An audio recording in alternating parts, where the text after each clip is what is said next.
Yes, it's time for me to introduce myself and kick off our webinar. It's a pleasure to have you all here today. Our panelists, welcome to the webinar. If you haven't already figured out, you're here to learn more about Yale's Women's Leadership Program with executive education. My name is Joanne Legler. I'm the Senior Director of Learning Partnerships for Executive Education here at Yale SOM. I want to offer up a few housekeeping items before we truly get into the weeds of the program. We are recording this webinar. The recording will be distributed afterwards to all of our registrants. We do encourage you to send us questions and comments throughout the webinar. You can use the chat and Q&A features. We're all kind of keeping an eye on both of those features. My executive education colleagues, Rachel Moledo and Jamie Willardson, are also on the Zoom, and they will be moderating both the chat and keeping an eye out on the Q&A. So don't be shy, go ahead and put those questions in there at any time. If they're for the good of the group, we'll go ahead and make sure that we do those live. If they're quick questions that we can answer either in the Q&A or the chat, we're happy to do that too. So as I mentioned, we're here to talk about the Women's Leadership Program, the program experience, and what you can expect to take away from the program if you decide to attend. So in that spirit, our time together today is really a time for discussion. We're going to answer your questions along the way. Again, submit them when you come up. Odds are if you have a question, somebody else has a similar one in mind. So like I said, don't be shy.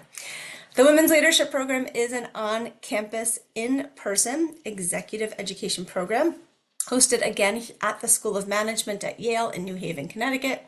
It is designed to develop leadership behaviors in women and those who support them. Things like building high-performing teams, negotiation, managing crises, driving innovation, and creating an authentic leadership style.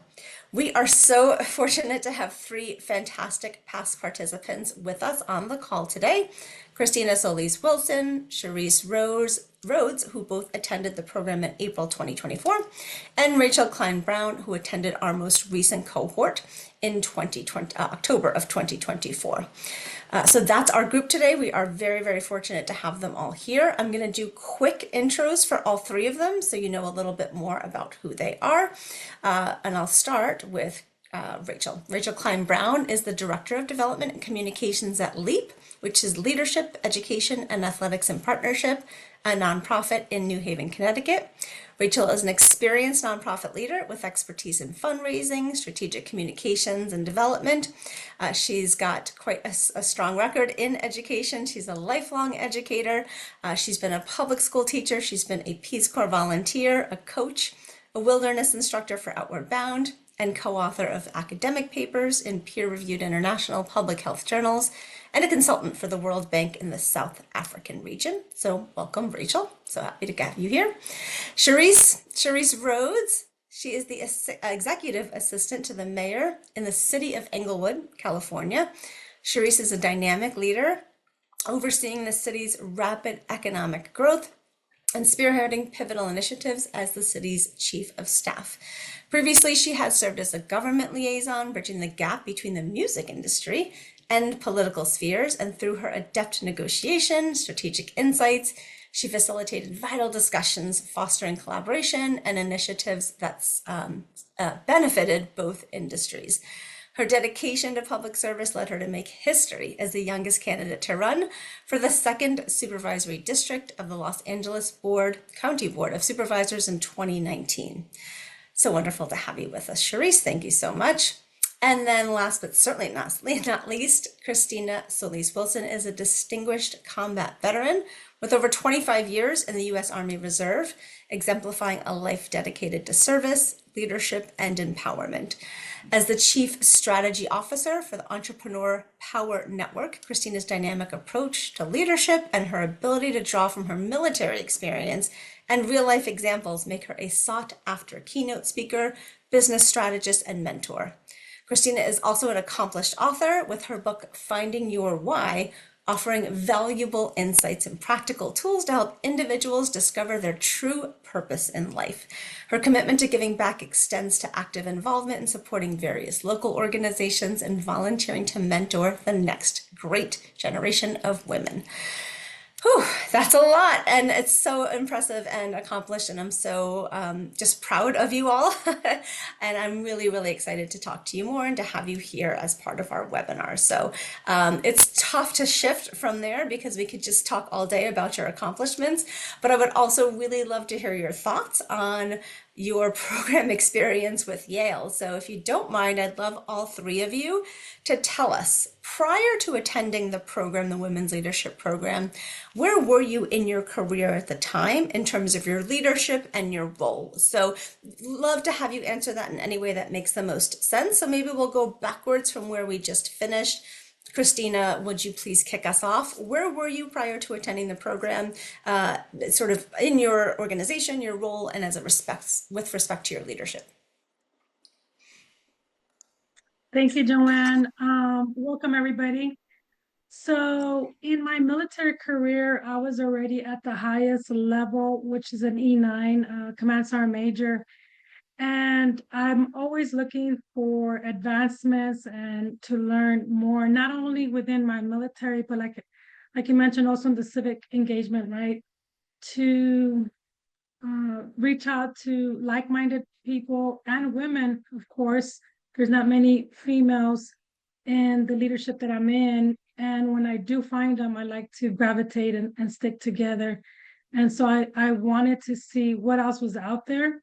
And so I just felt like this is it. And it was the best choice I made to attend the Yale Women's Leadership Program.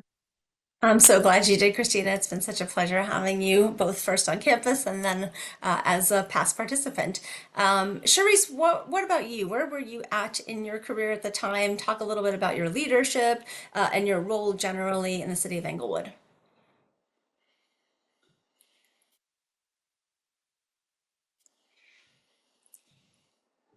Charisse, we have you on mute. There we go. Hi, everybody. I'm loving the chat. I'm seeing the messages in the chat. Amazing. Glad you all are here. At the time, I was in the same position I am in now, Chief of Staff to the mayor here. The city of Inglewood, we are home to the LA Clippers, the Rams, the Chargers.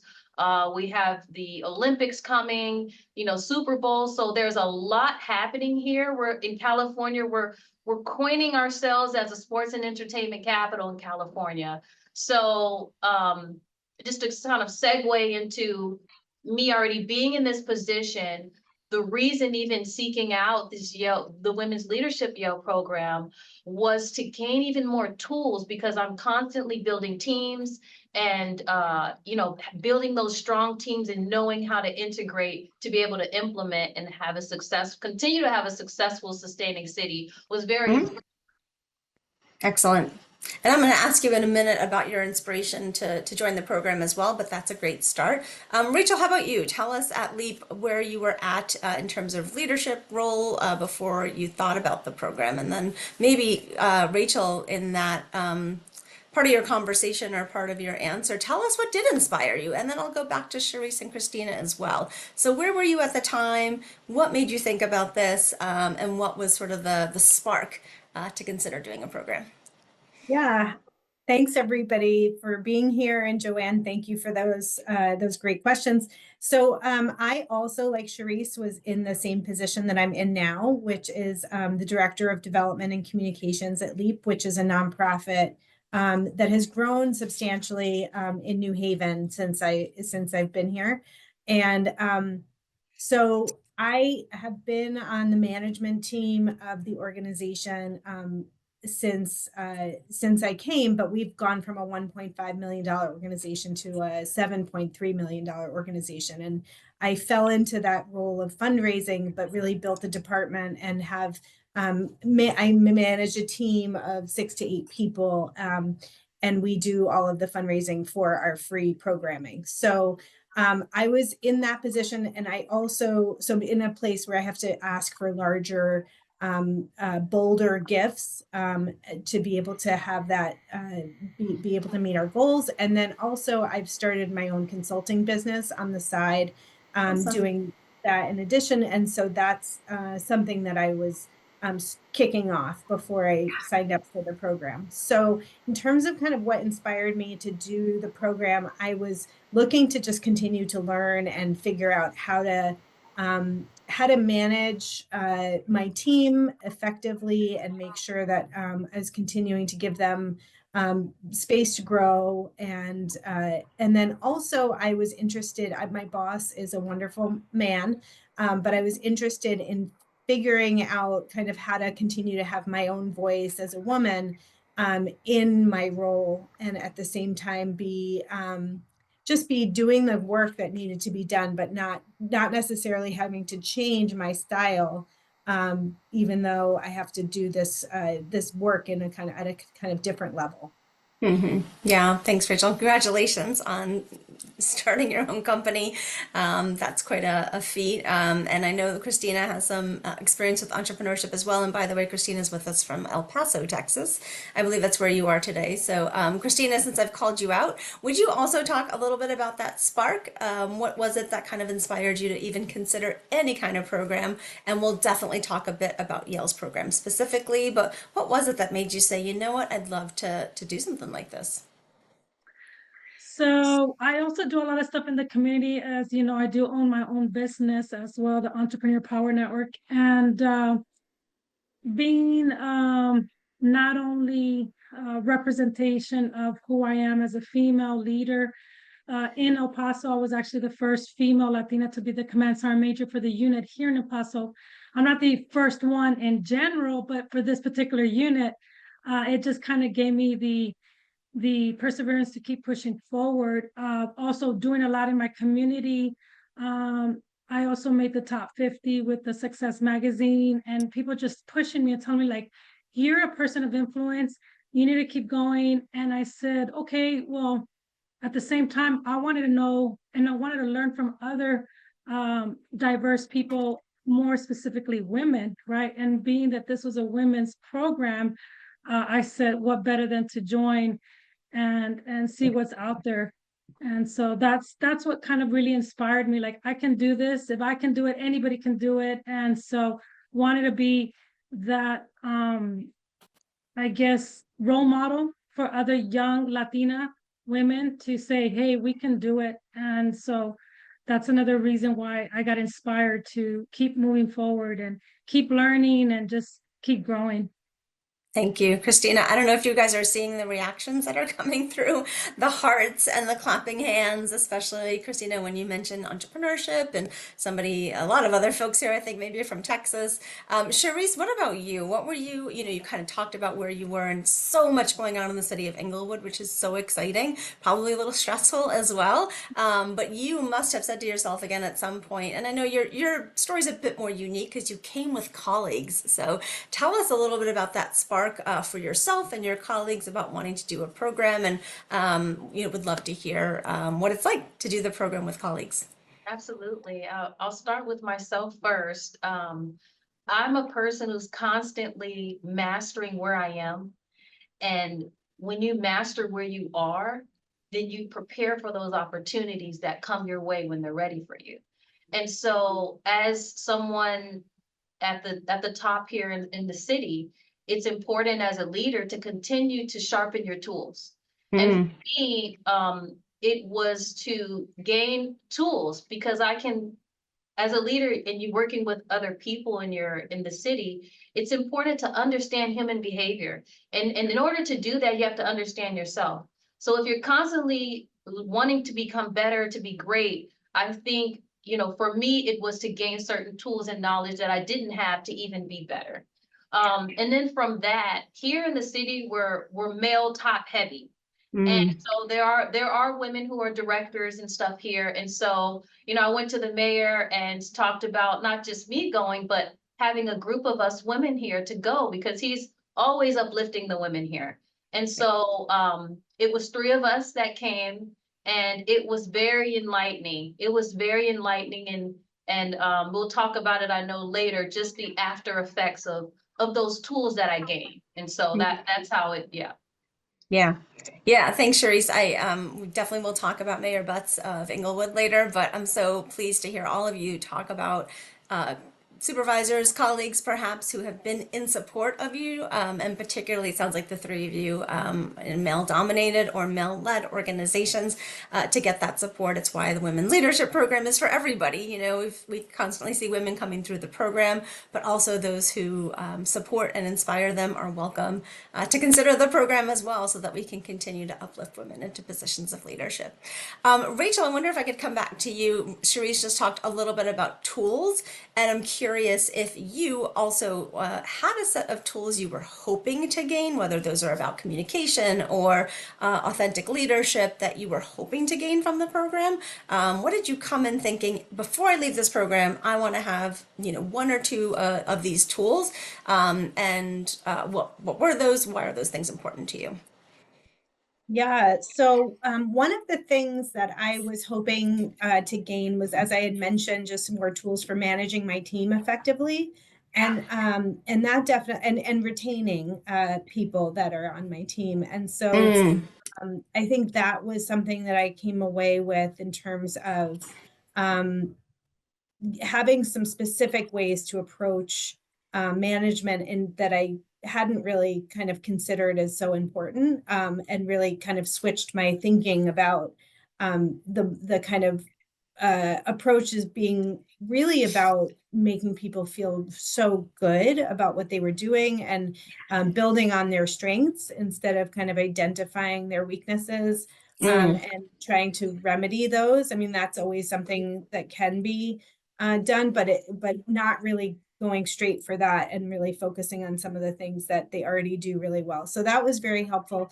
Another tool that I found that I wasn't quite expecting, but that I found really helpful, was about public speaking. It was very concrete and very focused and usable in terms of the exploration of public speaking that we had in our course. So I appreciated that as another very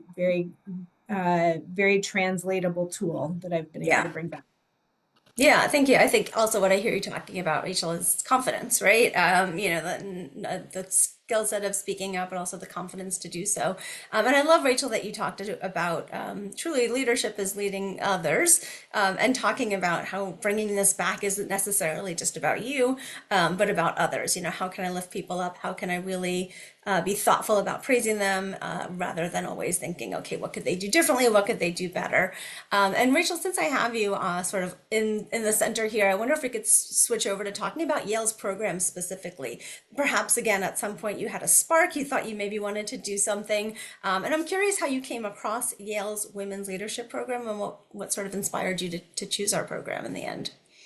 Yeah, so I really wanted to. I was looking at a lot of different options for leadership development, and I did decide early on that I wanted it to be something focused on women Mm, specifically. So that was one piece, and then I decided I really was excited to do something in person.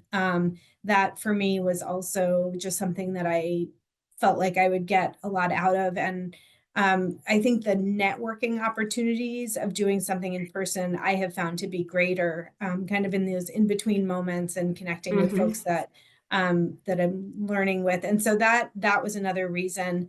And then I live in New Haven, and there's just Yale, and SOM is a great just a great resource here. And so if I was thinking about networking and thinking about just what would be kind of the best fit, I felt like doing something in my town was a great opportunity. That might not be the case. It's not the case for most people here, but I still felt like it was a great opportunity. Wherever it would have been, I think, really helpful.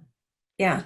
Yeah, thanks, Rachel. And that reminds me too that yes, we don't have necessarily always local folks doing our things. What a great way for you to expand your own network, you know, outside of the New Haven community too. And Christina and Sharice, obviously you came from further away. So I'll go with Christina first. Same question. What about the Yale program was so interesting to you? And why in the end did you choose WLP at Yale? So first, I was actually looking for a master's in some kind of leadership, strategic leadership. I came across the Yale Women's Leadership Program. And I said, wait, what is this? And getting to learn more. And as you know, me and you were probably communicating for almost 6, 7 months, like, Yeah. I want to know more about it. And so it kind of really intrigued me. I think the big takeaway for me was like what I was looking for as far as the tools, because I don't know what I don't know, right? Was really to connect with diverse women, right? I Mm. wanted to connect, to communicate and connect with them in a matter of what is out there, right? Like I'm in the military also, so I'm very like stern and direct. But as a leader, you got to learn the different leadership styles, which we do know, but the diversity in age and ethnicity, I mean, I can go on and on. I mean, it's just kind of like, wow. And so I was able to connect with all the ladies there, Charisse being one of them. And so I just wanted to see their perspective, their insights, and their experiences in their backgrounds, and also Mhm. what they're bringing into the table.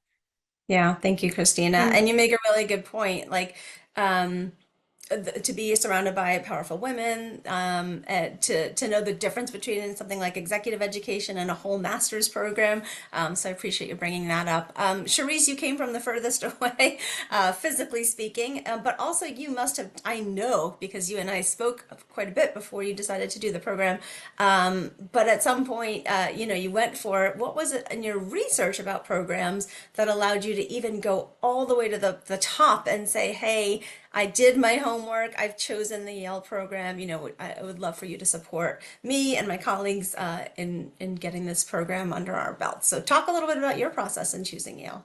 Absolutely. And I'm big on experience. So I love the fact that it was a few days, it was on the campus. I love the fact that, and I think it's the same common denominator as Rachel and Christina, and probably all of us on this call of why we're even considering the Yale program. Mm-hmm. Location, it's an Ivy League college. The diversity of women from across the globe who you'll interact with, which eventually becomes a sisterhood, right? Yeah. And I Yeah. think relationships are so very important, especially meaningful ones. And a little bit of what I've gotten out of the program is I was able to hone in on my leadership style and even Mm. understand, you know, some of my team, allowing them to be heard, allowing them to put their brain capital in as opposed to as a leader, I need to make sure it needs to be right. So this is how I want it done. This is how I need it done. But being able to sit back and say, hold on, let me allow my team to invest their brain capital so that they also feel a part of what historically we're doing. And I think that was one of the most potent tools that I was able to bring back with me. Mm. And so, yeah, just to just keep it nice and sweet. Those were the things that led me to the Yale program. Is the experience on campus, being able to interact, feel a person's energy, and then Mm. safe space to actually understand that you come from this background, you come from this country, but we all share the same hurdles. We all share the same experiences and conceptually, overall. And that is when it's like, hey, you don't see color, you don't see this, you see just oneness. And we were able to bond. And that was, you guys are paying for something, you guys will pay for something that is priceless. Relationships are priceless.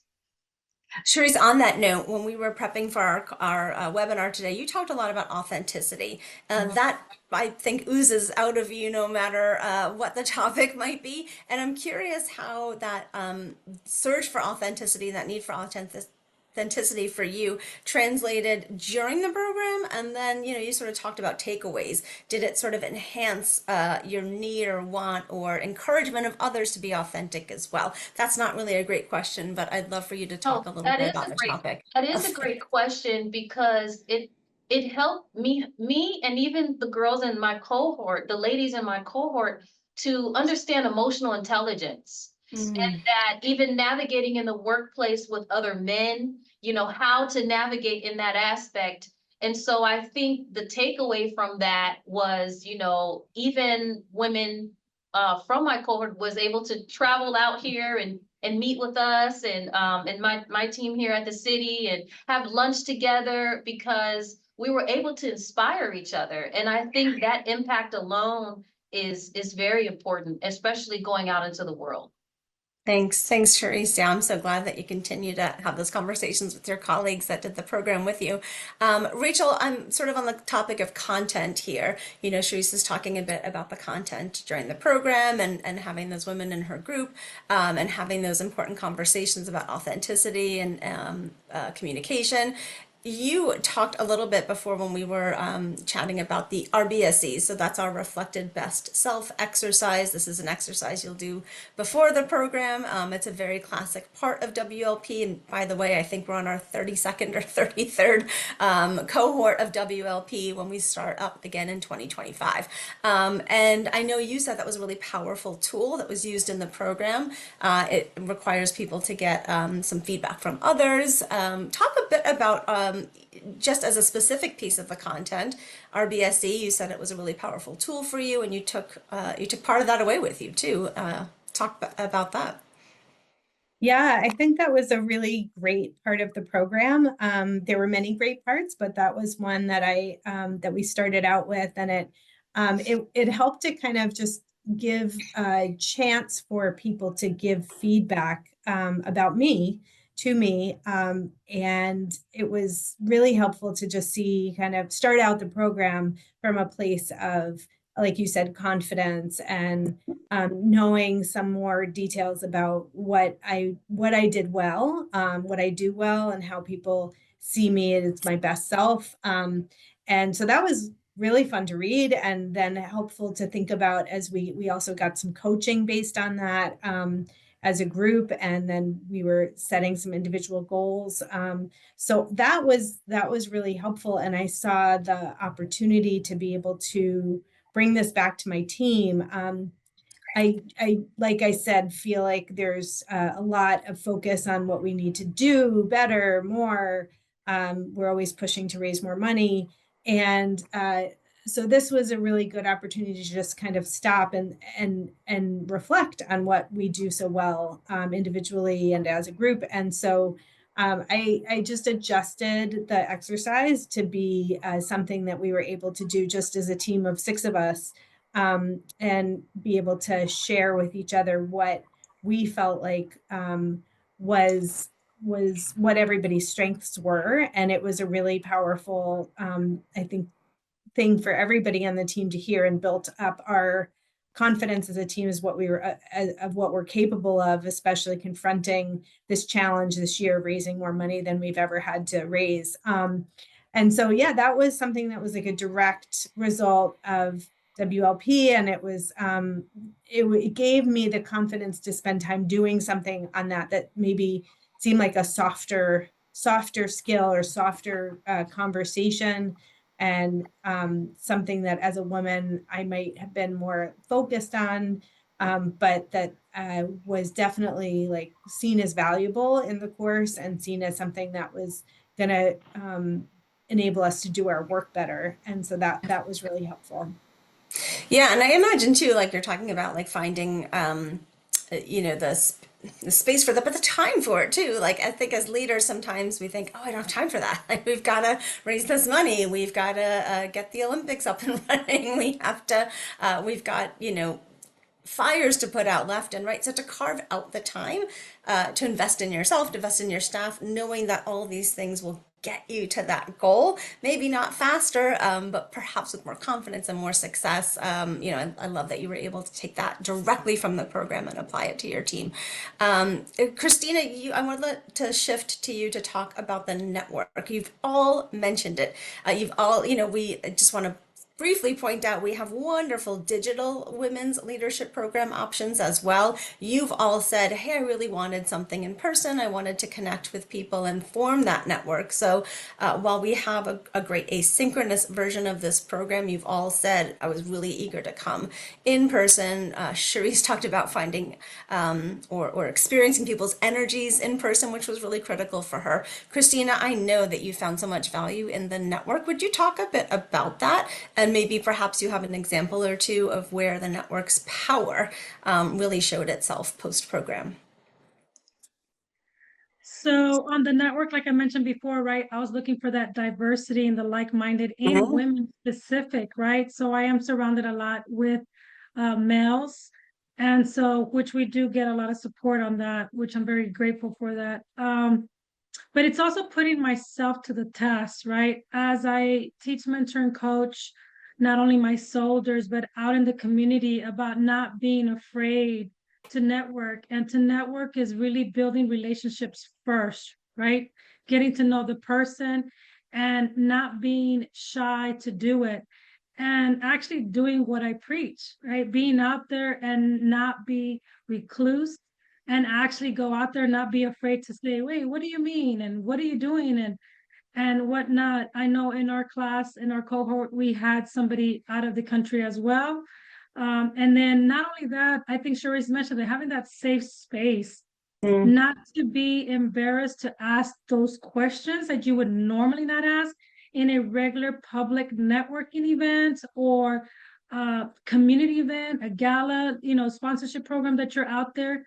And so it's really getting to know and build those relationships, I think was the main thing. And teaching that to others, not just going up and say, hey, um, what's your name and whatnot, but also actually going out there during our breaks and having that coffee with them and afterwards or even after the event. I mean, after our class, we still keep in touch. And so, and it's just great opportunities to just keep growing. And Mhm. I think this network was the best because, I mean, who brings everybody together from different places all at one time? I mean, Yeah. this is it. Yeah, I Mhm. often hear that feedback. When we talk to past participants of the program, when we ask about the value, we have amazing faculty, right? We have Emma and Zoe and Rodrigo and people who do their work at SOM teaching degree program candidates as well. But so often people will say, yeah, they were great. However, I learned just as much from my colleagues in the program, and the value that I'm taking away with me is very sort of intertwined with my experiences with them. Rachel, if I'm not mistaken, some of the women in your cohort have stayed in touch as well, and hopefully maybe there's a reunion in the future, either virtually or maybe in person. Is that right? Yeah, we took it upon ourselves to create a WhatsApp group. So we are in touch pretty frequently with just messages. Somebody from Australia just wrote, sharing with us a talk that she gave describing the program and thanking the people that enabled her to go. So that was fun for us to be able to cheer her on. And then, yeah, one of our one of the people that came to the program from Germany has said that she's excited to organize a reunion 3 years from now. So we're talking about that and planning for that. And we also have a monthly Zoom call that we had our first one a couple weeks ago. And that was great. We got on, we all talked about kind of what we were working on in terms of our goals, how we had brought pieces of the program back to our day-to-day work, and just kind of checking in how we were doing. And it was a smaller group than the main, the big group, but we've said we'll have the room open every month and whoever can pop in and say hello and chat for a little bit. We'll kind of have breakfast together and then go on our day. So yeah, that was a really wonderful way to reconnect. And so we have a lot of different ways that we're checking in with each other and just Mm-hmm. continuing to try to apply the work. Yeah, and I think you're part of leading that effort, Rachel. So on behalf of your entire cohort, thank you so much for doing that. Again, I always sort of when I'm talking about the program to potential participants and talking about the network, and you've all said it in one way, shape, or form or another. When are we ever in a room with 40 other, and that's about the size of each cohort, 40 to 45 other women who are leaders or those who support them as well. And so that opportunity to connect within the program is so powerful. It's so lovely to hear how many of you are connecting post program as well. We are flying through our time together. together. I'd like to spend maybe another 5 or 8 minutes on the questions we have planned. We have so many questions from the folks who are participating in. Rachel and Jamie are fielding a lot of those, but I'd love to put them to the group as well. So maybe two more questions here for the group. I know in one way or shape or form or another, we've already talked about takeaways, but if you had to say like one big one, okay, now that I'm back at work, here's something I absolutely feel like, and Charisse, I'll start with you because you used the word invaluable. Like you can't put a price tag on that. So as you reflect back on your time a couple of months later from the program, how did you feel when you left the program? And is there something that might have changed in how you see yourself, either just permanently, individually, or as a leader in your organization? How I felt when I left the program was enlightened Mm, um, and inspired, and also a bit emotional. mm, Because there were moments in this safe space that was created with us women where it was okay to be vulnerable. And shifting through identifying what that vulnerability was and mm. is, and how to, as a leader, a woman in the workplace, how to I guess navigate that.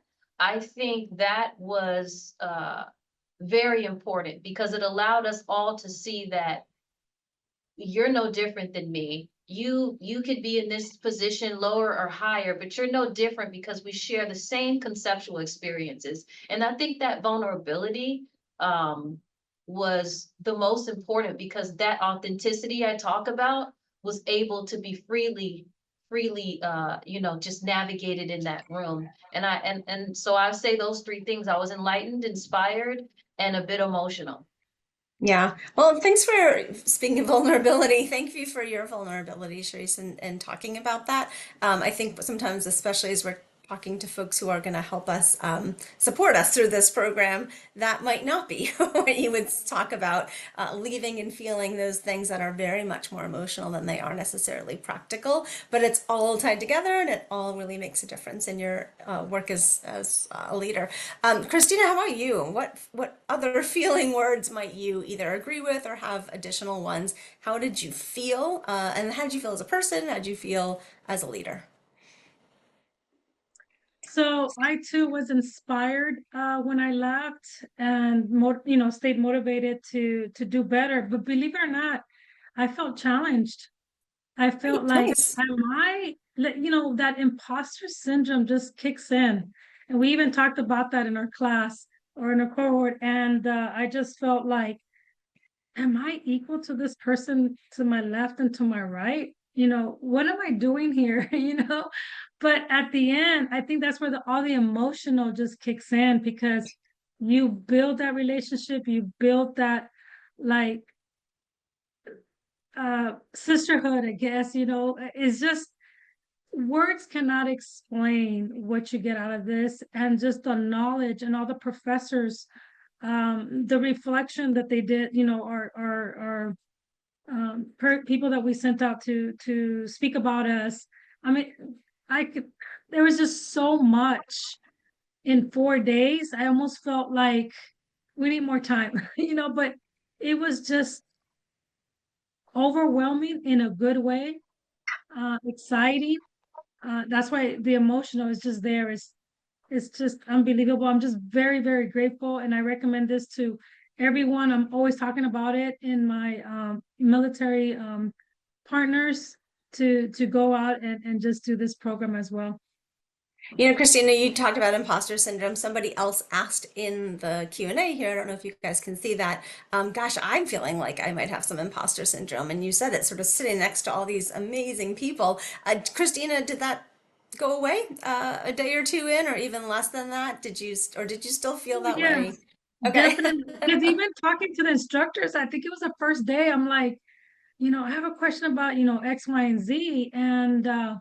And they're like, you're fine, you're okay. And just sitting and talking and building those relationships within the other ladies is just amazing. And you start just feeling like, I am in the right place. Yeah. Everybody has different values. to add to each other. So Mm-hmm. it was Great. awesome.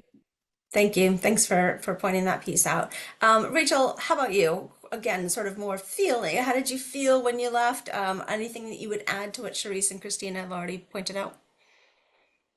Yeah, I felt really excited. I felt really excited to go back and just reflect on everything I had learned. And um, I was excited to, again, bring back what um, I felt like I was really feeling much more prepared to kind of attack the next stage of my work. And I think one of the things that again I kind of took away from it was this affirmation that my approach was uh, not something that I needed to hide or change or be different because I'm a woman. I That's something I Mm-hmm. should embrace and can be seen as a really powerful what way to approach my work. And Yeah. so that kind of affirmation, I think, has been really helpful. And then, yeah, also just having this whole network of people all over the world, literally, that I could talk to and ask advice from, and um,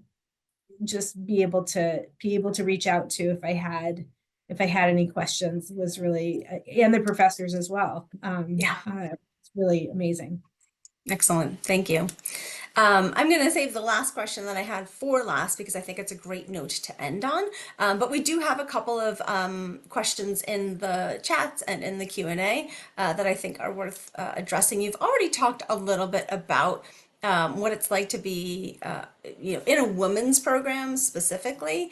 And as you can tell, we've got a lot of people here on the webinar who are also women or identify as women. And one of them is asking advice that you all might have, particularly for younger women interested in leadership roles. How do you build on your career or your experiences in public service and industry to find opportunities for leadership? How do you overcome those challenges to finding those positions that you're in right now? So I guess generally speaking, what advice would you give, not necessarily to somebody who's looking at this program, but somebody who's admiring where you all are now in your career, and how did you navigate the inherent challenges that come along with moving up into positions of leadership? Any advice for women on the call who might be thinking about this? I'll open it up to all of you. Charisse?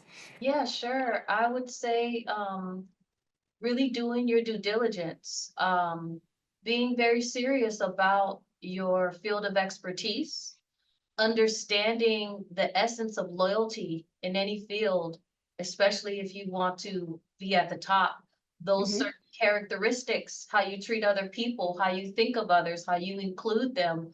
Um, because understand, even when you're young, and you're navigating and you're doing the work, you're still being, it's still being, people are still watching, whether Yeah. you think they are or not. And Mm-hmm. so your character, your integrity, like I said, your loyalty, those things, and being accessible and responsible with the duties that you're doing and how you execute them, trust me, they're watching, and it will prepare you, like I said, master where you are right now. And when those opportunities come, it's going to be seamless to go to the next level. So I would give those three tools. Yeah. And Sharice, on that note, like I've definitely talked to women who would say, okay, but I'm ready now. I want to move on now. How can you advise patients for those that are so eager to move up and maybe the opportunity is just not there? I've had these conversations. I'd love to hear your feedback since you brought the topic up. If you are like, ugh, but I'm already here, I'm already doing it well. Any other ideas or thoughts about what somebody could do while they're sort of quote unquote stuck in that position before the opportunities exist? Sure, I would really say those feelings are just your mindset, and you Mm, have to change your mindset to understand that it's already available to you. You already have it. And when you begin to operate in the vibration and the frequency without even having that title, and you already are moving in that light, it's going to come, it's going to attract to you. So just understand that you already have it. It's already inside mhm. of you. You just Yep. operate in that way, and people begin to react to you in that way. Yeah. Yes. Be it even if you're not quite, you don't have the title yet, but behaving in that way can really make a difference. Thank you, Sharice. What a great way to think about that. Rachel, Christine, any other sort of advice that you'd give? Rachel, what about you? What are you thinking? Yeah, I think that kind of along the lines of what Therese is saying, I think looking for opportunities to always be learning and growing within whatever position you're in, I think can Hmm. make a really big difference. And I think I agree that people, as a manager, like I am always watching my team and seeing like um, how they're approaching their work in terms of the work itself, but then how Hmm. are they going that kind of an extra mile to read something outside of maybe what I've assigned them to do or to take a class or kind of looking for ways that they can be kind of hungry and growing and Hmm. in their roles. And then also, I think there are often opportunities to go above and beyond in terms of finding ways to take leadership, be a leader in within any team. And Yeah. it might seem small, but I think that those are ways to really distinguish yourself and make yourself seem ready for the next Yeah. step.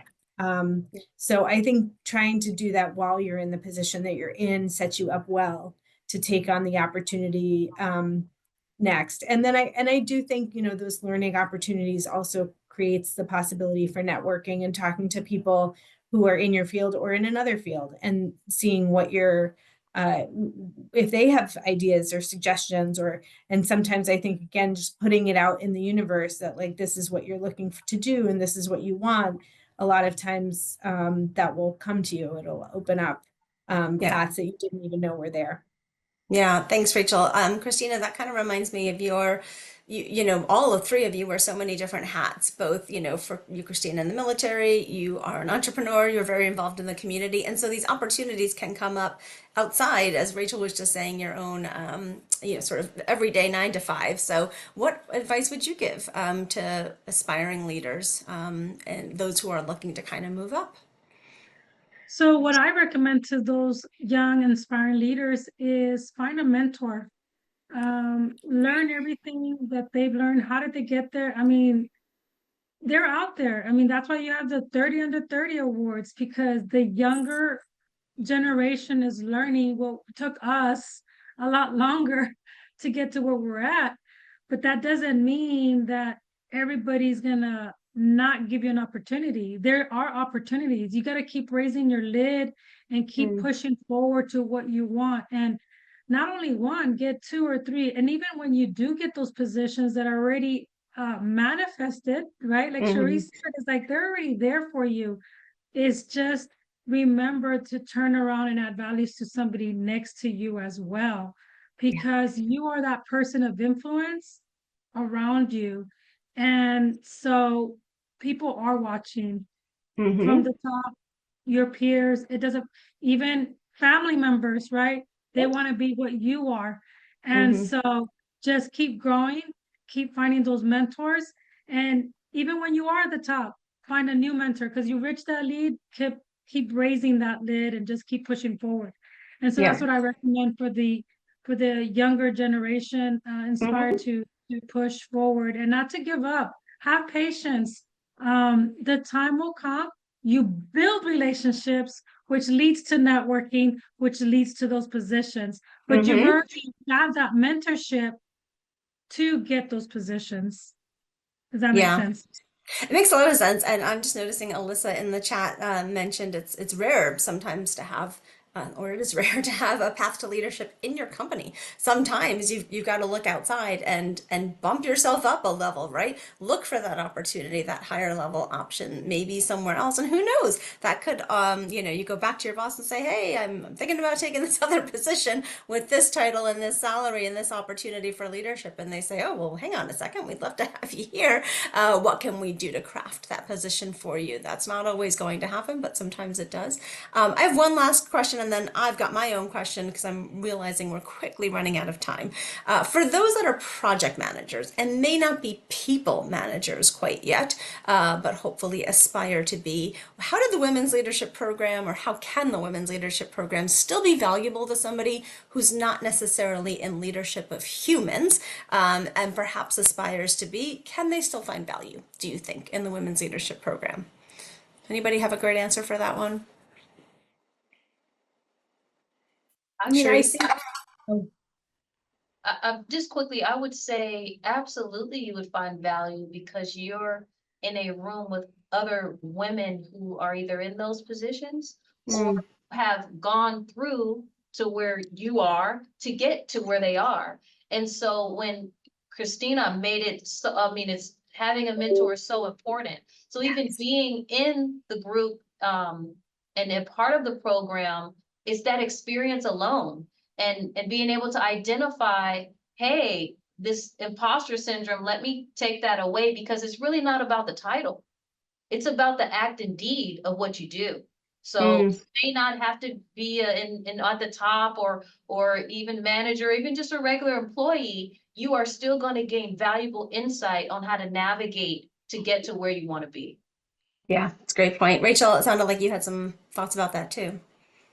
yeah, I was just going to say that there's a lot of different tools that I think were useful from the program. And like another example is like how to make decisions. And that doesn't necessarily have to do with people. It's just how to prioritize and how to move through making decisions when there's a lot of options, and Mm-hmm. just kind of thinking like a leader. So yeah, I definitely agree with Charisse that there's a lot of value that could come from this program. And again, it's not necessarily always clear ahead of time what exactly that will be, or you might think it's something and then it's something else because of all it's just packed. The days that are part of the program are just packed with talk conversations and learning and that are around the classes, but then also just with different participants. Yeah. And Christina, let's hear what you I have just to say want, about yes, that. I just want to add because one thing that I learned is what if you are a leader of people and you don't know how to connect with somebody who's a programmer? This is a place to learn because that Yeah. was my thing, right? I needed to learn how to communicate and close that gap. And Mm, so you get to really do deep dive with those people that are programmers or they say to themselves, "Oh, I'm just a nobody." No, you're not a nobody. We need mm-hmm. to know how you think and how you work so us leaders can make the appropriate decisions for the workplace and vice versa. If a programmer is not happy in their job, which we also talked about it, what can you do to make it a place that you want to come and work? And so it works both ways. And so we do that. And then, I was going to mention, but Rachel already got it. It was you killed the Kool-Aid here. The how to make those decisions and how we learn to do that in the program was Mm-hmm. just phenomenal. I That's a wanted good to point. add And something yeah, short. Charisse. Yeah. Yeah. Even coming into it, my insecure thoughts were like, oh man, am I gonna pass this? Or, what do I expect? Am I smart enough to do this? And it's not about that. It's really about you versus you. It's Mm, not about if I'm gonna pass this test or not. You're going to get through the program because it's about teamwork. It's about, honing in on self. So understand, don't be apprehensive or even getting your own way of success or being greater. Um, by not doing the program, I think that you should because it's not about anybody else but you and mastering self. And so like I said, it's not about your academics or anything. It's just about mastering self. yeah. Well, Charisse, you actually answered my last question, which was how, and I would love to hear Rachel and Christina, how do you advise somebody to come into the program? What sort of mindset would you encourage them to come in with? And before I ask the other two to close us out here, I'd love for you to take 1 minute to talk about this opportunity that others in the city of Inglewood are now given as a result of you and your colleagues having the opportunity to do the Women's Leadership Program. How did that manifest for other women at the city of Inglewood? Our team here was so impressed when we came back, the experiences we were talking about, the best self-reflection we talked about, different tools of listening and the exercises that, if you guys do sign up, you guys will experience. They were so very impressed by it that we made it into a scholarship program here. So now every year we'll be sending 3 women to the Women Leadership Program every year, who are, and like we talked about, who have shown and who are showing, taking initiatives in their role. You know, like I said, people at the top, we're watching. And Yeah.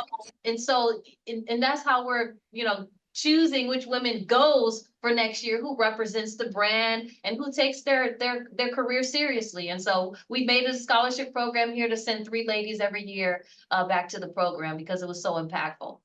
Well, bravo to the city of Inglewood for, hearing what you had to say upon coming back from the program and investing in the capital of the leaders and the aspiring leaders, and particularly the women leaders. So great, great opportunity for people at the city of Inglewood, and big thanks to your organization for valuing our program so much to send people hopefully in perpetuity from forever and ever. But again, to close us out, I would love to hear some feedback from both Christina and Rachel. How would you advise others to prepare to attend WLP, and what kind of mindset should they bring into the program from the very beginning? Rachel, we'll start with you. Yeah, so I think just being open-minded, really being able to focus there and like kind of clear your plate of family obligations, work obligations, try, because like I said, the days are very full, Mm-hmm. and it's really wonderful to be able to just be there and be very present. So I think that those are the two things that I would say, and just to get a lot of rest on those nights and be prepared to just kind of recharge to jump in the next day, and also just to kind of put yourself out there, like Charisse was saying, and Christina, like it's a friendly group. Everybody's there to learn. It's not competitive. It's not, it's like everybody's trying to learn together. So Yeah. I think just being, being vulnerable and being, just interested in learning, but then also able to share and not feeling like you're, being judged, I think is an important way to approach the program. Yep, couldn't agree more. Christina, you're going to get the last word. Thank you. So same thing, what Charisse and Rachel mentioned, you got to be attentive. Throw away that imposter syndrome. It's okay. You're going to be fine. I always tell people you got to command your life. So this is for you. You deserve it.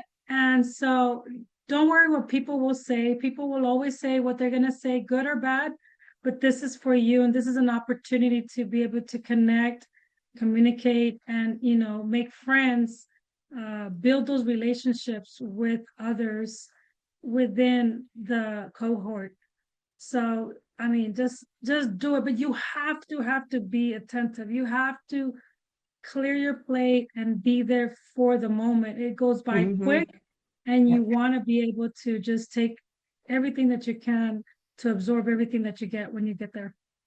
Thanks, Christina. Well said. And thank you so much for doing a little bit of our work to tell people to clear their plates and their calendars to be fully present. We go all day. We have a wonderful opening dinner. We have a lovely closing dinner and ceremony as well. So being fully present for the entirety of the 3.5 days that we have together is really critical. We had a few more questions that we're not going to get to. I'm going to have to close us out, unfortunately, and say thank you to everybody for such a wonderful conversation. We are hosting the Women's Leadership Program in March and June of 2025. We will host it one more time in September of 2025. Those dates are still TBD, but the other dates, March 24th through 27th, June 23rd through 26th, this is all on our website, and you can register at any time. These do tend to sell out a bit quickly, so would love to have you in the program if this is your year. You'll get a follow-up email from us. You'll have my contact information as well as ways to connect with our panelists that will come to you in the next day or so. If you have any questions at all, I hope that you'll come back to me with those questions. I'm happy to answer questions about the program, logistics, registration, all of that good stuff. So with that, Christina, Rachel, Charisse, My team on the back end, Jamie and Rachel Moledo, thank you so much for all of your time. I hope you enjoyed the webinar. I hope everyone has a great rest of the day and a wonderful holiday season and a great start to 2025. Our panelists, I couldn't thank you enough for being so wonderful, vulnerable, and sharing your thoughts with us. Thank you, everyone. Thank you. Bye-bye. Appreciate you all. Everyone, thanks for all the hearts and claps and everything Love the too. It comments. really seems like it's made a nice impact on the audience here. So thanks everybody. Have a great rest of the day.